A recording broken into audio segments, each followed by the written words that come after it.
Claire had always followed the unwritten rules of being single and longing for a child.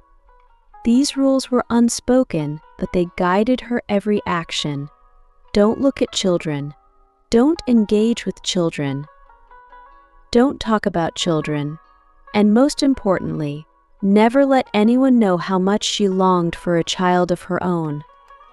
Claire carried the weight of these rules, afraid that any hint of maternal desire would repel potential suitors.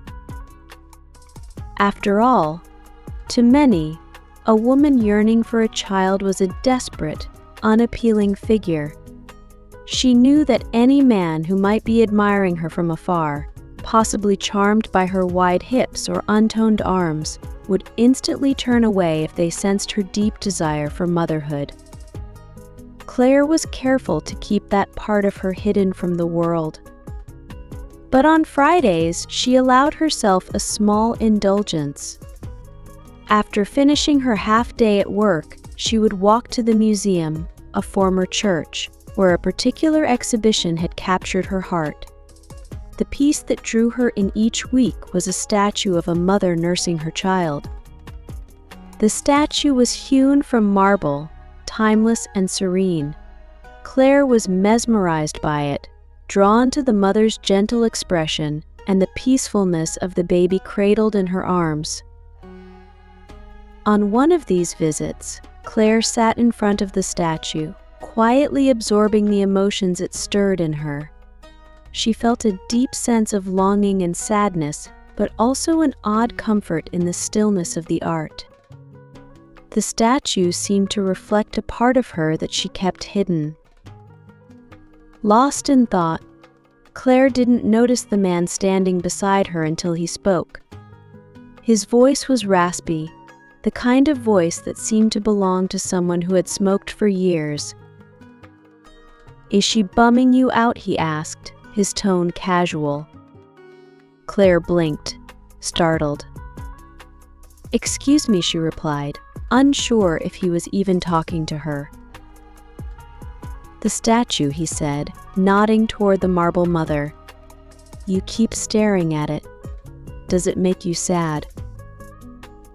Claire was caught off guard by his directness. She wasn't used to strangers initiating conversations, especially about something so personal. "Do I know you?" she asked, trying to figure out why this man had approached her. He smiled, a crooked, self-assured smile.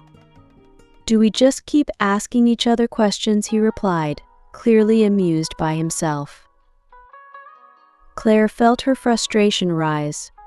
She wasn't in the mood for games.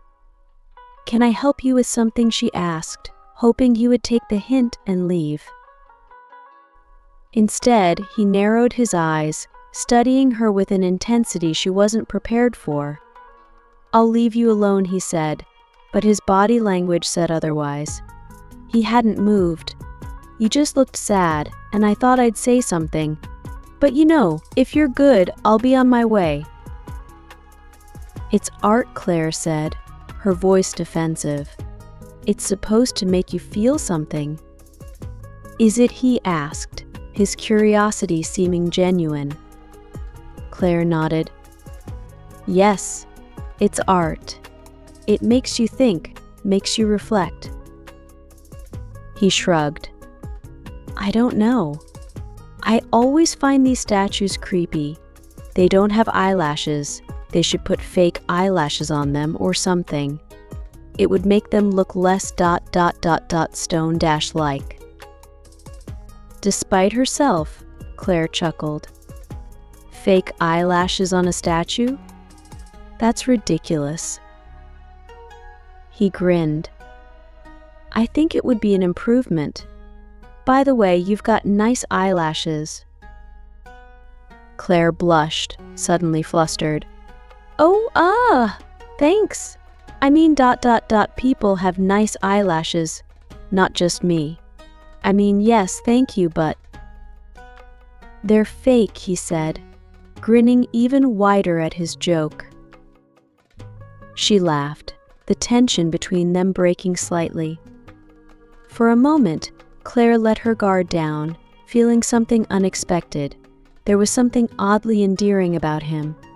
He wasn't conventionally attractive, but there was warmth in his eyes, a sincerity that she hadn't noticed before.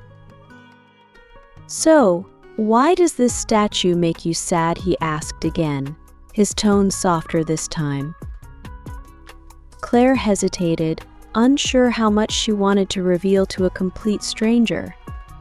But something about his unpolished honesty made her feel like she could open up, even just a little. Because I want a baby, and she has one, she admitted quietly, her voice barely above a whisper. He didn't flinch or shuffle his feet like she expected him to. He didn't look uncomfortable or pity her. Instead, he nodded, as if he understood. "Ah," he said simply, acknowledging her words without judgment. Claire braced herself for the awkward exit, for him to make an excuse and leave her standing there with her vulnerability laid bare. But instead, he surprised her once again. "Well, if you think that baby's impressive, wait until you see the size of the horse some soldier guy has in the next room," he said, his smile warm and inviting. "Come on, I'll show you." Claire stared at him for a moment, unsure whether to laugh or feel offended. But there was something so genuine, so disarming about his invitation that she found herself standing up and following him into the next room. As they walked toward the statue of the soldier on horseback, Claire realized that this man, this wiry, slightly awkward man, hadn't seen her as a childless woman to be pitied or ignored. He had simply seen her. And for the first time in a long while, that felt like enough. They spent the next hour wandering through the museum together, talking about the art, making jokes about the exhibits, and learning little bits and pieces about each other. His name was Daniel, and he was visiting the city for work. He had stumbled into the museum on a whim and found it surprisingly interesting, though he clearly didn't take art as seriously as Claire did. As they made their way to the exit, Daniel turned to her, his expression a mix of curiosity and something else Claire couldn't quite place. "So, do you come here often?" he asked, his voice teasing. Claire rolled her eyes, but she smiled. "Only every Friday," she admitted.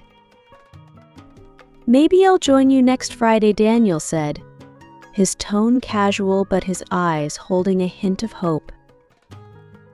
Claire felt her heart flutter, a sensation she hadn't experienced in a long time. "Maybe you should," she replied, her smile growing wider. As they stepped out into the fading sunlight, Claire realized that her walk home would be a little different from now on. And for the first time in years, she felt like that was okay.